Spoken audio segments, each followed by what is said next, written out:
God's will. The kind of revolution that the world needs is a Christian revolution. If you want a miracle, you've got to expect it to happen. You are the recipients of God's grace and God's blessings, and you rejoice in that reality.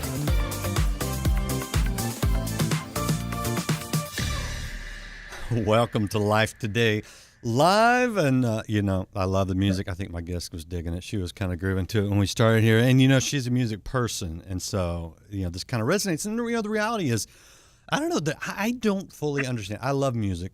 You guys watch, my involvement and my love for it. It's the career path I never took because there's just a lot of people better than me, but it's still okay. I still love it, still enjoy it. But there's something that music does that I think it resonates. It speaks to a lot of people anyway, not everybody, but a lot of people in a way that really can't fully be measured. When you start talking about worship music, now you're at a whole different level. And I know many of you watching, you're like, yeah, there was that moment. I can tell you that moment in my life when that song ministered to me. And I mean, I've heard testimonies where a song changed somebody's life. And there's something else going on there, I think. I think there's a little Holy Spirit going on somewhere in there to use music to reach us. Well, that's not just true for today's guest, but it's true for what now she is doing with her life. My guest is Ith Luna, and she is a singer-songwriter and very real person. She does have a new album that has just come out, so it is available. I want to bring that to your attention. It's called Right on Time. This is more than about music. This is about what God can do in our lives. And so a lot of you relate to this, even if you're not really a music person. Iveth, great to have you on Life Today Live. Welcome to the program. I'm so excited to be here. Thank you for having me. So take us back a little bit, because I think it's easy for people to see someone, you got an album, you're on stage, and that people think, oh, right. What's the backstory? Oh my goodness, the backstory. There's a lot. And I'm so grateful for the backstory. But I grew up in a Christian home.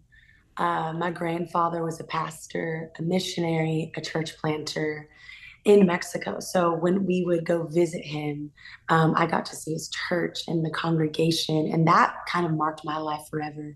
In Mexico, and I think in certain countries, the pastor lives within the church grounds. So that was really sweet to get to wake up in the mornings and hear him play piano and hymns. He would always play hymns and sing along with it. And I just, honestly, it was heavenly. It was something that marked my life forever. And he passed away last year due to COVID. So, but he's left a lasting legacy in my family. But yeah, I grew up in a Christian home. My grandfather was a pastor. My uncle's a pastor. Several uncles are worship leaders. My dad's a pianist. So like music and church just runs through the veins of my family. And I'm so grateful for it. But there comes a point where you have to live it out on your own.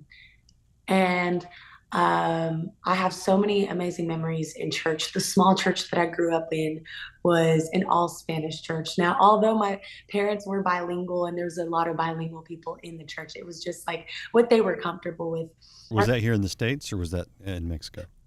It was here in the States. It's okay. in Mesquite, Texas. Yeah. And it was like 50 people in our church on a good Sunday. I would be the one counting, like, Mom, Dad, we have 80 people. And I was just so invested in it. I was also the tambourine girl. So don't knock off the early days. So that's how my love of music began. I got to see my dad lead worship and several different genres of worship. They led worship in Spanish and in English with like salsa backgrounds. Nice. And I was just like, wow, this is amazing. And I'm just over there with my tambourine. And if I missed a Sunday, they'd be like, oh my gosh, we missed you. And I was like 7 years old. And they're like, we missed you playing your tambourine. But I was the one, I kept them on beat. But yeah, then I went to college and when I was stepping into the season of college, I was introduced to singers like Carrie Job, and I was like, oh my goodness, this is a woman after God's heart, and she sings for the Lord. And she was a huge influence in my life. Not even just the way, like she sang heavenly, brought heaven onto earth, but just her spirit was something that I was attracted to. Just she was so kind and pure, and I just I didn't really see a lot of women in leadership. Not that they couldn't be, but like someone like her, I just didn't see that. And so when I saw her, it was super inspiring. And I had just stepped on platform with my family, and I was leading, background vocals and learning all the harmonies. And so I was like, oh my gosh, I'd love to do what she does. And but we can all Right. wish for amazing things, Right. but I feel like it's God who puts the calling in your heart. And so for a long time when I was younger, I would just feel this like burning sensation for worship in my heart and in my spirit. I'm like, why do I love this so much? And I just didn't understand really. And I kind of kept it to myself because I felt embarrassed to share that with people. Yeah. I was kind of like a shyer person. I mean, I was, but I wasn't. But when it came to singing, I thought, no, like, of course, not me. Yeah. But then it became a thing, and went off to college. And I told my dad, I want to major in music. And my dad's like, well, not everyone makes it. Okay. Maybe he was being an awesome dad, Yeah. thinking of the safety and the future and the security. And he was like, hey, I'm paying for college. I would love for you to major in something that you can have a job in afterwards. Right. So Right. I'm like, okay. So I wanted to honor my parents, and I was like, you know what? I will do this. And there was one worship night that I went to with my girlfriends down the hall. And the worship night, the worship team was leading, and we were just in the congregation, and it was like all students, the lights were off. It was at an abandoned church, and there was like lamps, and people were just hungry for the presence of God. It was a bunch of 18 to 20-year-olds just worshiping. And I had gone to these a few times, but there's this one moment where God just stopped time and spoke to me and said, you're going to sing for me. And it wasn't an audible voice. I did not hear an audible voice. It was just a mind heart message. And I was like, oh my goodness, it was like a vision. And I came back into reality, and I just started crying, and I cried for the rest of the night nonstop because I didn't grow up being taught that you could experience God in that way. And it's only happened once in my life. So I will take it. And what I really got from that was like, God loves me so much, and God loves his people so much.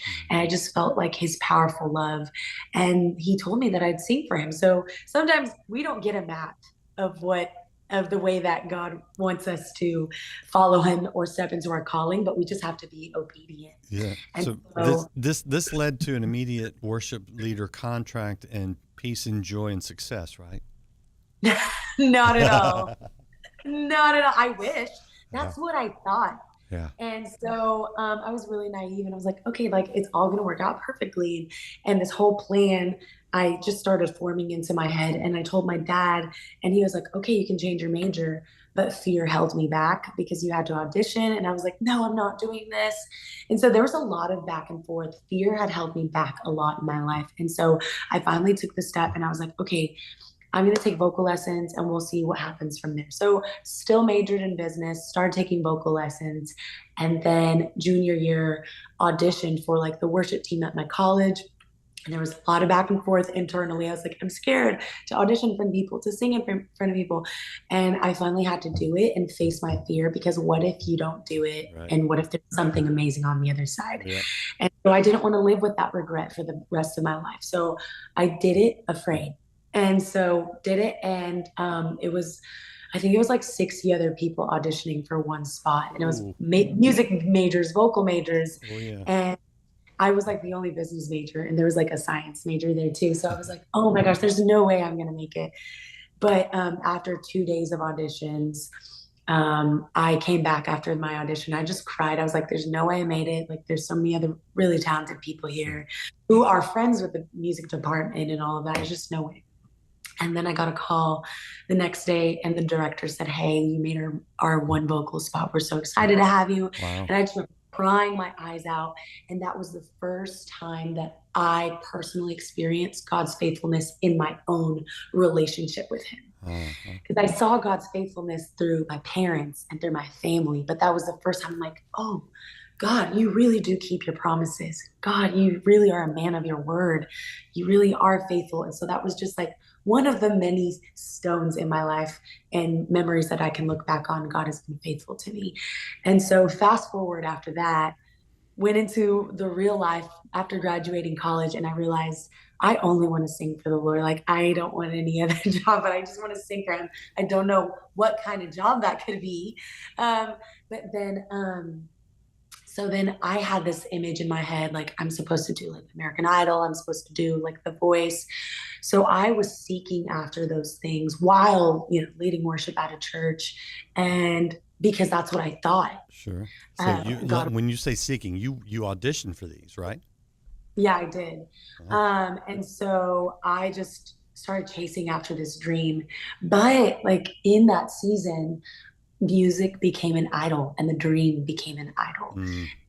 I started not feeling satisfied in it. And when I got my first rejection, I had gotten to sing in front of Katy Perry, Lionel Richie, Luke Bryan. It was amazing. Such an amazing experience. Honestly, they're the most perfect looking human beings ever. It was so fascinating. I walked in so confident, and then there they are, like shining and so perfect. And I'm like, okay, I'm freaking out. But it was a great experience. But I got a yes from Lionel Richie, so he's on my good list. Lionel's the man. I won't even go into it, but just Lionel is the man. So he is the man. And they were so nice, and I got so many compliments. But honestly, the last question that they left me with is, "You're a great singer, but we don't know who you are as an artist." And that followed me for years. And I had to discover, who am I going to sing for? And what's my calling? Like, what does God want me to sing? And so I felt super discouraged after the no. And it sent me spiraling into depression, questioning everything. But God, I experienced you in this moment, but God, didn't you say? And the enemy's questions were just spiraling into my mind. And I just allowed the doubt and the discouragement to eat me up. And and it wasn't like a flip of a switch. It was like slowly, and I slowly just started straying away from the Lord, because I started to doubt his faithfulness to me. I started to doubt if he even saw me anymore, if he changed his mind. And so I got to the point where my depression, I just didn't know what to do. I felt purposeless. I could barely get out of bed, and I didn't even want to exist anymore. And so I know these are real questions that people deal with, but I can say, coming from the other side, those are the lies straight from the pit of hell. And the enemy wants to take us out. So there's this interesting thing. In I think it's Limerick, Ireland. Is that where St. John's? Yeah, King John's Castle, rather. In Ireland. I was over there a few years ago, and I believe it was King John, right? The British built this fortress, and it was too big for the Irish, who didn't want the English there, to get over the walls, and they'd be shot down, right? So they came up with this strategy because there was evidently some mining going on in the area, and they started digging under the walls to try to get the walls to collapse on themselves. And I walked through some of these old tunnels because they would be digging over here, and you could hear them ding, ding, ding. And then the British would be trying to find them, ding, ding, ding. And so they had this underground tunneling. That's where we get the term undermining. The idea that you can't get over this big thing, so you're just going to chip away until it collapses. And that's what the enemy does to us.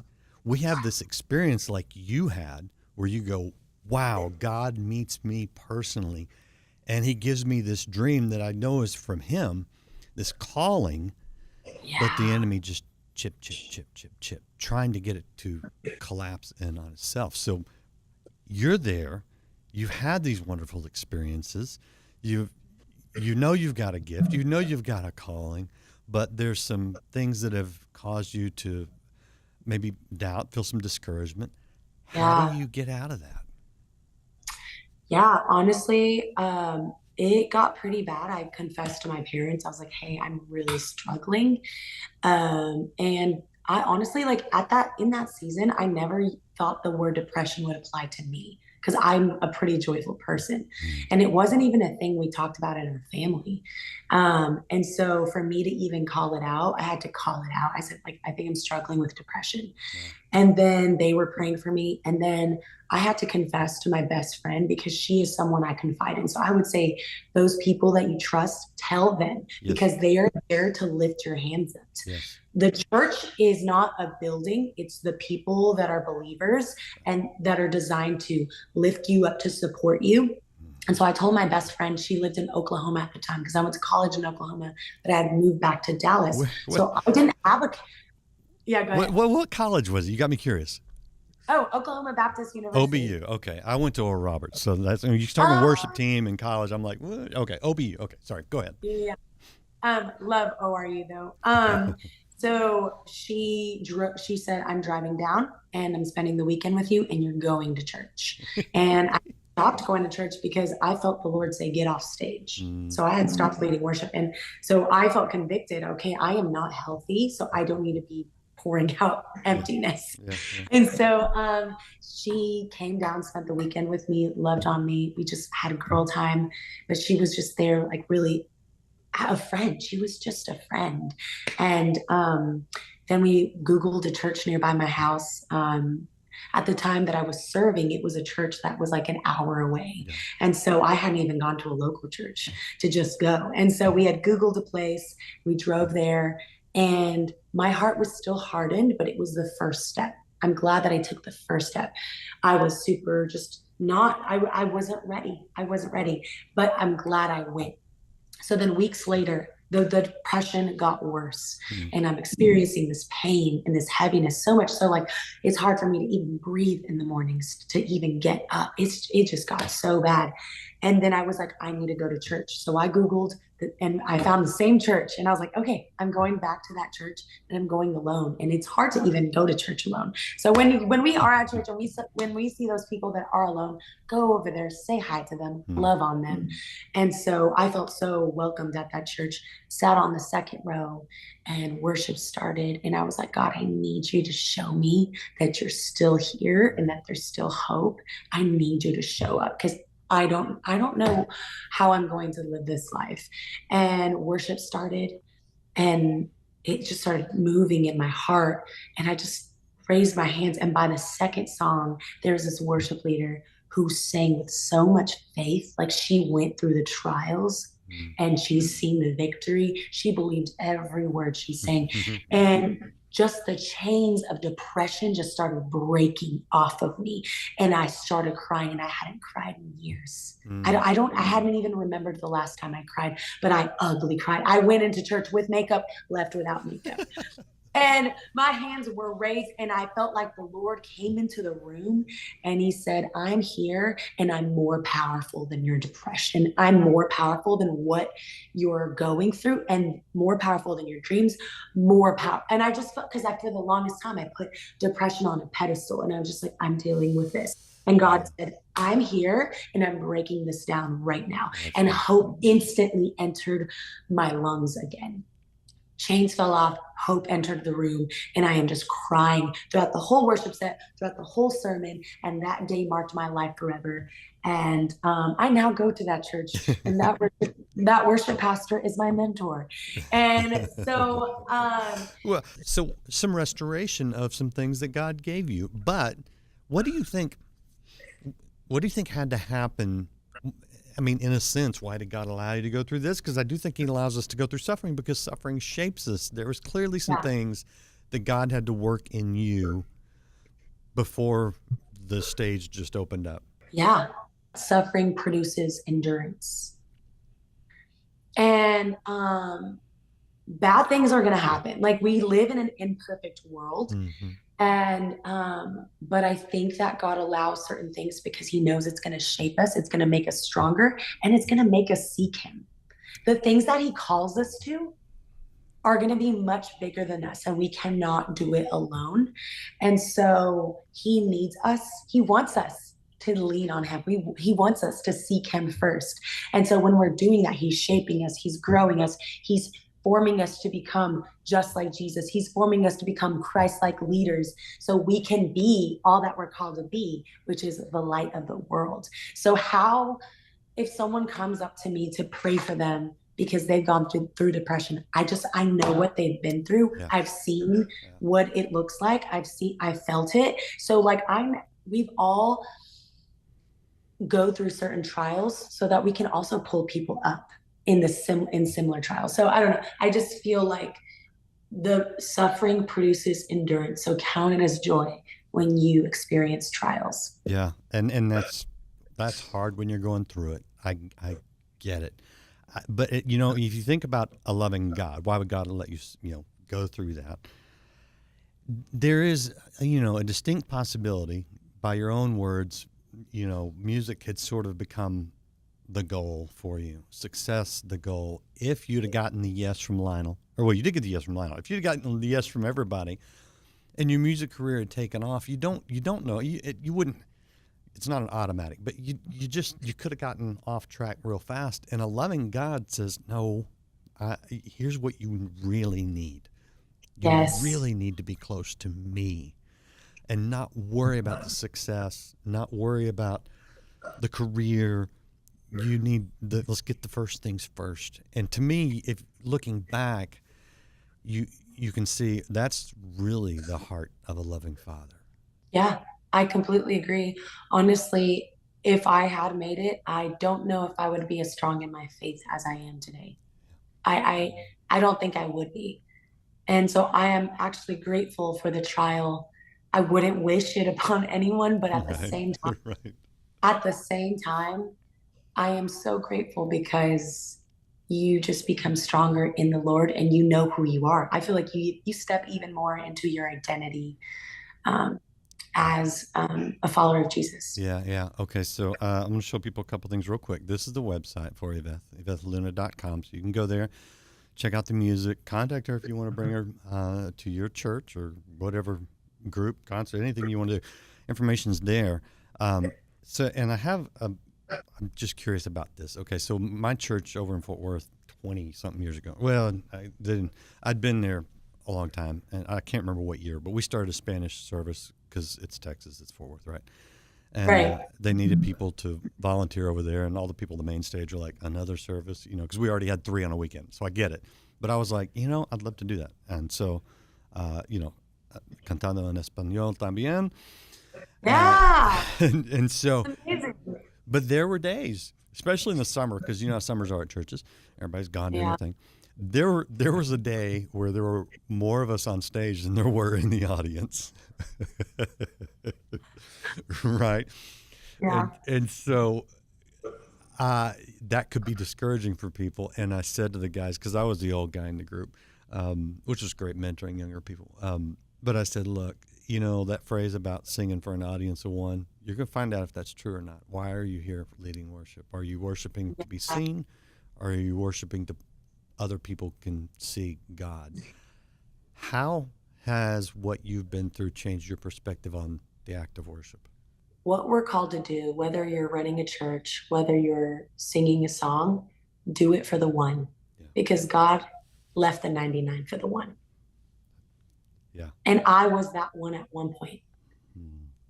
And that's the heart of something that my church says, do it even for the one. See the one in the lobby. See the one when you're welcoming them in. See the one as you're worshiping. Pray for the one. Because if Jesus left the 99, then for the one, then we can do the same thing. Yeah. That's good. And that's maturity. That's spiritual maturity taking place, which is great to see. All right. Tell us about the album, because you have a new album out. I'll show it one more time. It's called Right on Time, and it is available now. So obviously you have moved from a place of thinking the career was over and that maybe you hadn't heard God, and now you're seeing some fulfillment, which is a beautiful thing. I feel like the album is really just a testimony of who God has been for me.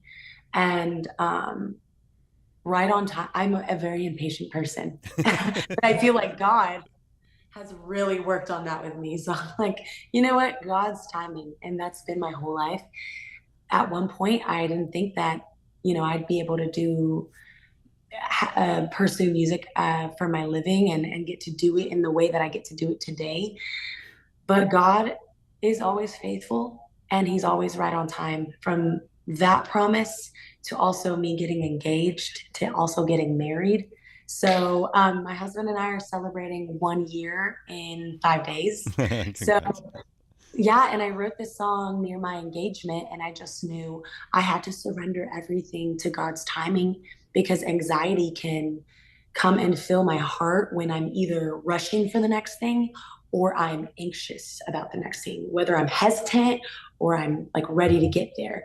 Anxiety fills my heart in those moments, but I have to get to a point of surrender where I have to say, God has been faithful and he's always had perfect timing. He knows. And if he's done that in the past, I have to trust him with that in the future. Yeah. So many valuable lessons early in life they're going to come back. You're going to hit other stuff and you're going to go, I remember. So God's done it. He'll do it again. I love it. Anything else you want to add before I let you go? I love your testimony. I love your heart. And it's obviously nice to see you in a place where all these dreams are coming to fruition and you're feeling the success. Anything we missed? I hope y'all like the music, and I hope you jam out to it, and it's a fun little jam in your car. Well, and people can go hear it now. So go out there to ivethluna.com, search for it on Spotify or YouTube, wherever you want to hear your music, and you can be blessed. Maybe if you're in a funk, if you're in a depression, and you need that worship music to lift you out of it, could be hers, which would be a really nice bringing things Full circle. Yeah, that's gonna happen. Thank you so much for being with us today. Thank you. Appreciate you guys out there watching. If you haven't liked or followed or subscribed, I would invite you to do that and come back. We've got more great interviews like this right here on Life Today Live. We'll see you again next time. It's just like Jesus to give me